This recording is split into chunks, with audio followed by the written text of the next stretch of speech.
may be the greatest catch I've ever seen in my life.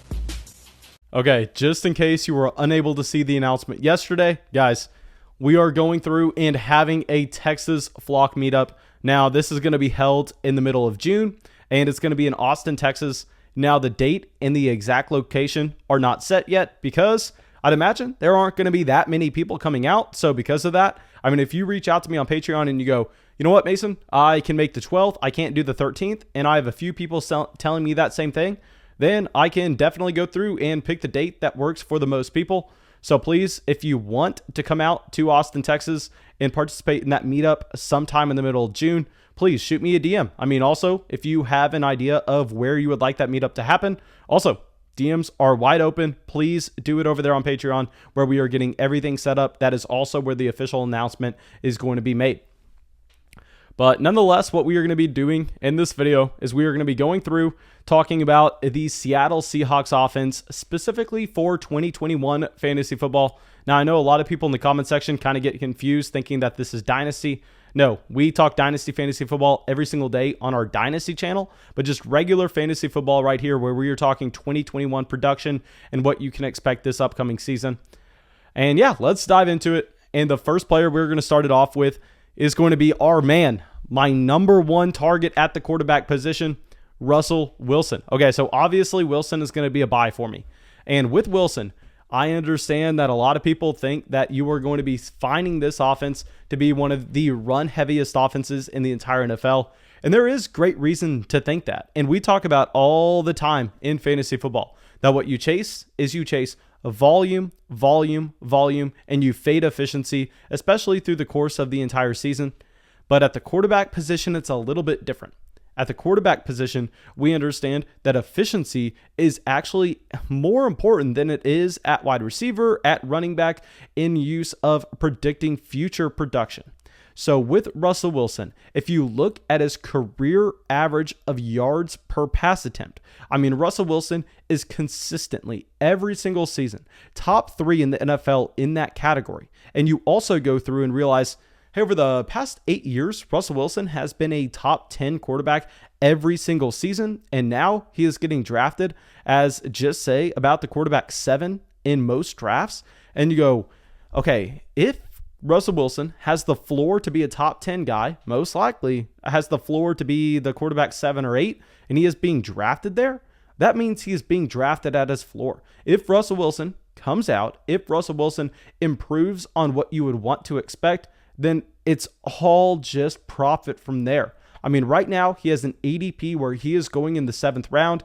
And y'all know that I am always the guy to say, hey, wait on quarterbacks, wait. Just get them later. They're replaceable in a one quarterback format. But no, here with Russell Wilson, he checks the boxes of what you want. He has the long track record of where you have seen that elite level of efficiency. To go along with this, we know that he is a capable rushing quarterback. By no means is he going to be Lamar Jackson. By no means is he going to be a Jalen Hurts.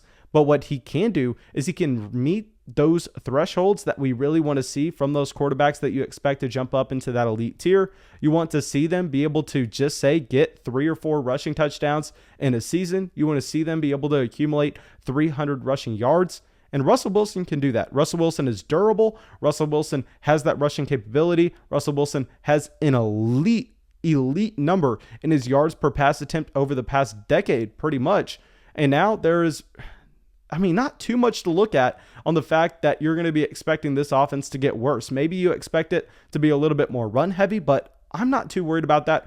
Russell Wilson going to be our number 1 draft day target when we are talking about trying to identify those quarterbacks that have elite upside. Now, our next player we are going to be talking about is someone that I got so wrong this offseason for Dynasty Fantasy Football. Let's talk about Chris Carson here. And now with Chris Carson, I will be the first person to admit, I have pretty much whiffed on the Chris Carson value every single season. Now, y'all know Chris Carson has pretty much, I don't want to say beat his ADP, but he's at least matched his ADP and he's provided value for where you drafted him every single year over the past 3 years or so. Where I, on the other hand, have gone out and every single season, I am not joking. Y'all know I play in a ton of fantasy football leagues. I pretty much put close to every dollar in my name into fantasy football leagues with the ROI that we have seen over the past 5 years. I play in a ton of formats, and Off the top of my head, there is not one league that I can think of that I have drafted Chris Carson over the past 4 years. I mean, it has been nonstop me just rooting against Chris Carson, me just watching Chris Carson go out there, have 24 rush attempts for 110 yards and 2 touchdowns, and shake my head because I know I'm probably playing him in 3 to 4 leagues, and I know I have him in none. So Carson, I am biased against him. We have that history. I also thought that there was no way that the Seattle Seahawks were going to look to bring him back this offseason based on the reports that we were having out of Seattle. So I have been very wrong on Chris Carson. And with that being said, now that Chris Carson is 26 years old, he is going at the end of the 3rd round this year. I think that this is the point where we go, okay, Chris Carson, most likely going to be a hold for us. And the reason for this is because you're going to be expecting the overall offensive efficiency with Russell Wilson there to be pretty damn high. And given the fact that this defense can't really be worse than what it was last year, I mean, now you are possibly looking at the case of Chris Carson being a running back, seeing an uptick in volume, being a running back that also is maybe just playing on a team that is in some more run obvious situations. And now he has that guaranteed contract. We have seen the team go out there and pay Chris Carson to the point where, I mean, we have whiffed. We have missed him in the past. But at this point, I think we're going to say that if you're sitting at the very end of the 3rd round, the very beginning of the 4th round, and you need a running back, I mean, feel free to take Chris Carson in a redraft league. In a dynasty format, maybe we're concerned about his long-term outlook, but no, in a redraft league, we're fine with him at the end of the 3rd, the beginning of the 4th, especially considering the fact that he was getting targets out of the backfield last year.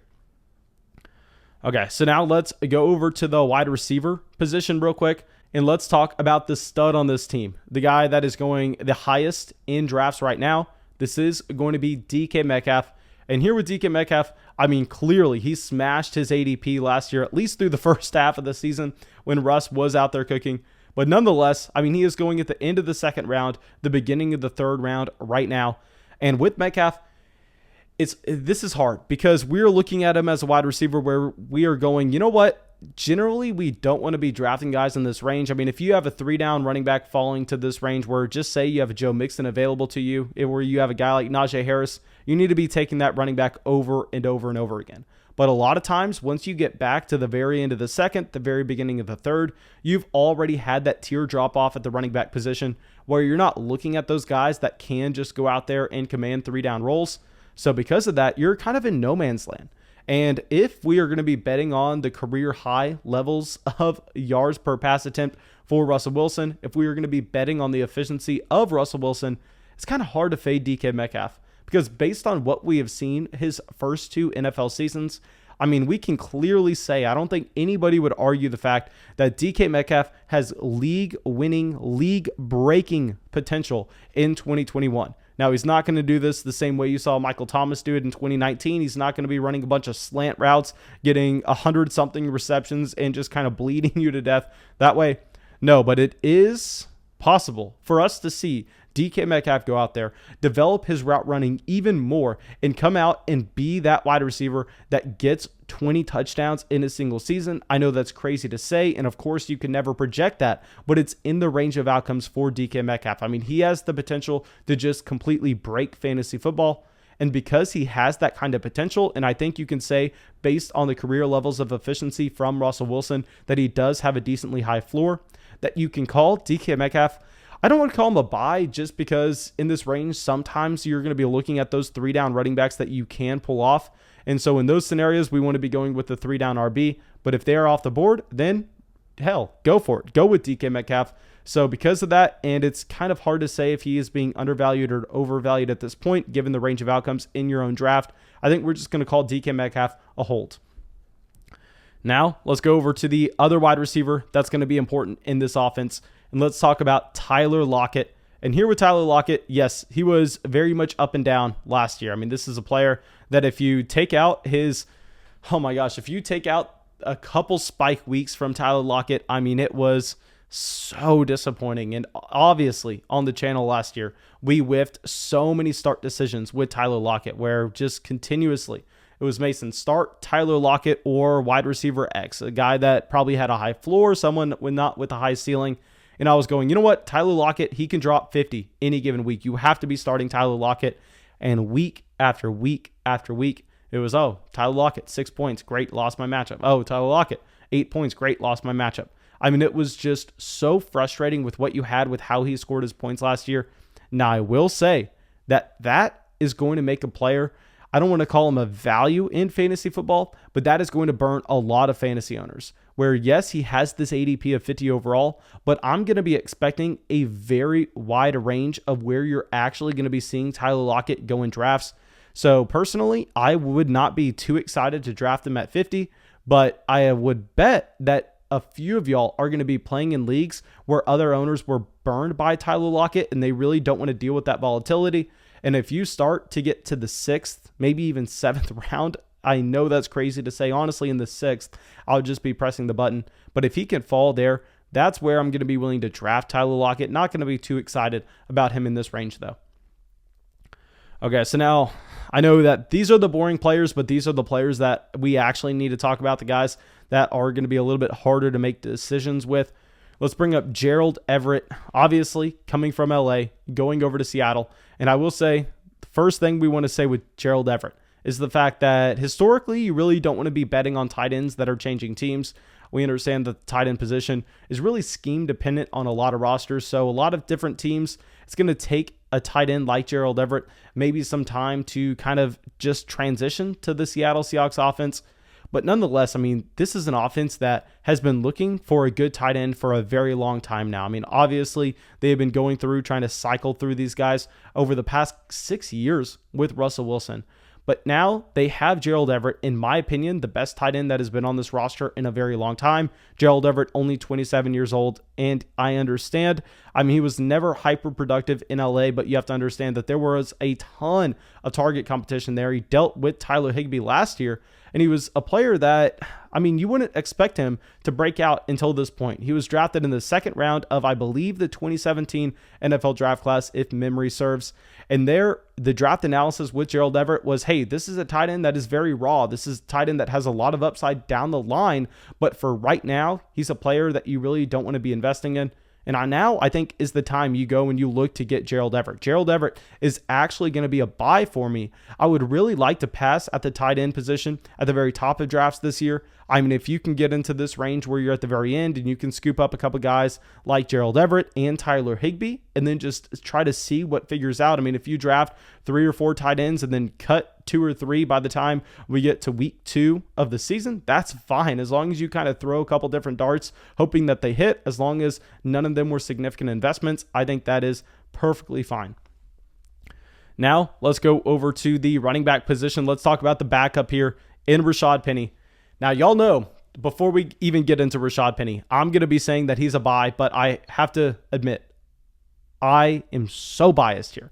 In that, no, I don't know Rashaad Penny. No, I'm not a San Diego State fan, but with Penny, I mean, I just liked him so much coming out of that 2018 draft class. He checked every single box. I mean, he had the size, he had the athleticism, he had the pass catching capability in college to go along with this. He gets the first round NFL draft capital. I mean, we went through for our Travis Etienne video and we went and historically looked at what that running back profile did in its rookie season. And pretty much Rashaad Penny was the only running back in recent history over a long stretch where he was not a top 24 guy at the very start of his rookie year. So Rashaad Penny has an outlier profile in that you're looking at him and you're going, hey, 9 times out of 10, this running back hits. What has happened so far? And with Rashaad Penny, the problem is just Chris Carson has been too damn good. I mean, Chris Carson just has not given Penny a shot to get on the field, where I am still standing by the fact that I think if Rashaad Penny got that chance, if Chris Carson got hurt, Rashaad Penny could be hyper productive in an offense that wants to be run heavy, in an offense that should be very efficient with Russell Wilson under center. Okay, so now our last player we are going to bring up, I'm not going to talk about him long at all, Dwayne Eskridge. Guys, for 2021 fantasy football leagues, do not be drafting Dwayne Eskridge. I mean, there is no upside here at all. He was a 5th-year player that was never that productive out of a small game stretch in 2020. And here with Eskridge, yes, he's a player that can help Seattle. He can play on special teams. He can stretch the field with his speed. But for fantasy football, I'd be very surprised if he ever saw a significant target share.